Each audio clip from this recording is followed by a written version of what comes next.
Kapin 1,700 ka mga gituwang flying voters sa Pualas, Lanao del Sur ang gitanggal na sa voters list sa COMELEC human gipagula sa korte ang exclusion order.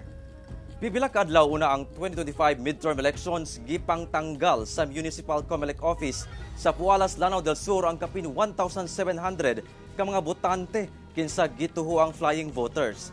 Kinisubay na sab sa exclusion order nga gipagula sa korte human ang gipahigayon nga exclusion hearing sukad niadtong December 2024. Sumala sa Pualas Election Officer Arang Banto nga February 27, 2025, dihang ilang nadawat ang court order sa pagdelis sa mga gituwang flying voters. Kay nunduman nga adunay kapin 3,000 ka mga botante ang gipatawag sa MTCC ganasi aron napatubagon sa maong reklamo batok flying voters. Sa kasamtangan, adunay matudpay kapin 16,000 registered voters ang munisipyo sa Pualas, Lanao del Sur. It's not the fault of the COMELEC. What we are going to implement is the order we issued by the RTC to the Commission on Election.